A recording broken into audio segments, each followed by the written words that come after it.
Alright, we got another coaster review for today, and this is a coaster real close to home, literally and figuratively. This is Volcano the Blast Coaster at King's Dominion, my home park. I've been on this coaster tons of times, and so I was kind of surprised when I realized that I've never reviewed it. I've been riding this thing for years. It's the only coaster I've gotten multiple rollbacks on, and I feel like I know it better than a lot of people do. So this is going to be all of my thoughts and opinions on Volcano the Blast Coaster. Now, if we want to talk about the basics, probably the main complaint everyone has is that it's a short ride. And I think that that's a legitimate complaint. I think just because I've ridden it so much, I've gotten used to it. But I mean, when I think back to the first few times that I rode it, definitely I was getting off that thing saying, yeah, it was great, but I really wish it was longer. I mean, if you look at the track length, it has less than 3,000 feet of track. Granted, you are going 70 miles an hour, but still it is over really quickly. So that's kind of a basic complaint, but probably in my opinion, the bigger problem with this coaster that I still have with it is the capacity. Oh my gosh, this coaster easily has the longest line in the park all the time. Basically, I mean, if you want to ride Volcano, you gotta get there first thing in the morning or be on one of the last trains for the night. There's 2 trains, each one seats 14 people. And with it being this hugely popular attraction, its throughput is very minimal. I mean, when I think about some of the longest waits I've ever waited in, I think the longest wait time I've ever had was 3 hours, and it was for this roller coaster. Now, a few years ago, King's Dominion did try to fix the problem. They redid the queue line a bit, and they changed it so that the train no longer had to slide forward to load people. Instead, you loaded and unloaded in kind of the same station. And I think that that did help a bit, but didn't fix that by nature this is a low capacity ride. But enough about that, let's talk about your overall experience. So Volcano sits in the Safari Village section of the park, so it's very well themed and it very much fits the area around it. It's definitely an icon of the park, you can see it all around.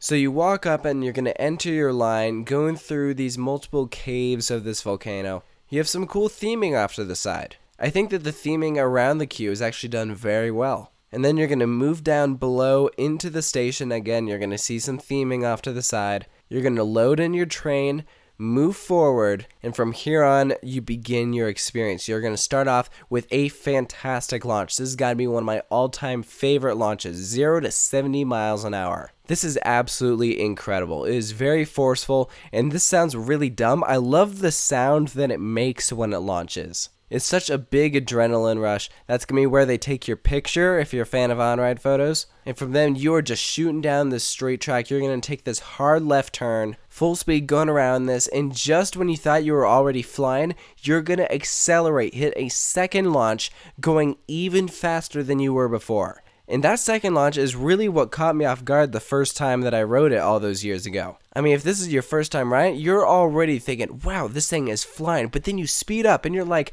why are we speeding up? That's insane. But you need that second launch so that you can have enough momentum to shoot out of that volcano. And if you ask me, it doesn't even really feel like an inversion because it happens so fast, you're not even sure what's really going on by the time that this ride has started. So that first inversion kind of happens and you're like, oh wait, that just happened. It's almost like if you blinked, you missed it. But from here on out, this is going to be the rest of the ride that people actually see. This is where you're going to have your other 3 inversions, and you're going to travel around the surrounding structure of the volcano. Now, I do have to warn you, I think that it is critical at this moment in the ride that you keep your head forward, no matter what row you're in, which I will say, I think you absolutely have to do front row on Volcano. But anyways, it's during some of these turns and inversions that you might get a little bit of shakiness, especially on the turns. For the most part, the inversions are good. But if you keep your head back, you might hit your head on the restraint a bit, depending on your height. So I definitely suggest keeping your head forward. When you do that, you're going to get a pretty smooth experience.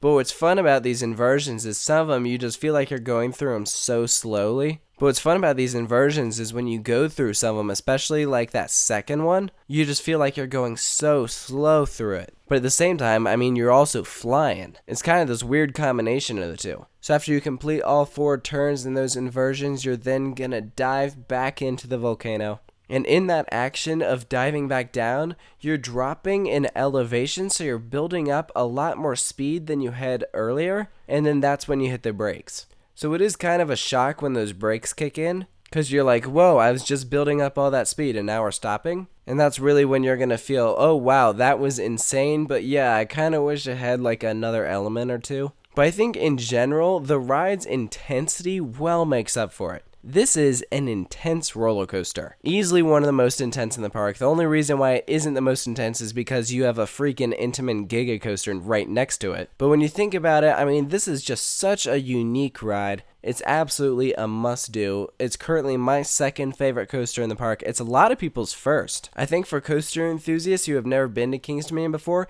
Intimidator kind of overshadows the rest of the rides, so they're kind of like, oh, Volcano looks good, but they're not like looking forward to it like they are Intimidator. So a lot of them are really surprised when they ride Volcano and they're like, wow, that was way better than I expected. So in general, do I like Volcano? Absolutely. I love this roller coaster. Is it perfect? Absolutely not. But it is so unique. It has a fantastic launch. And if you manage to get a rollback on it, that just makes it all the more special. And if you're like me, I've had 2. So for its final score, I'm going to give it an 8.5. Only reason why I'm not giving it a higher score is because its capacity stinks. And yeah, it would be kind of nice if it were a bit longer. So let me know about what you think of Volcano the Blast Coaster at King's Dominion. Post all those thoughts in the comment section below. And of course, stay tuned for more coaster reviews coming soon to Coaster Studios.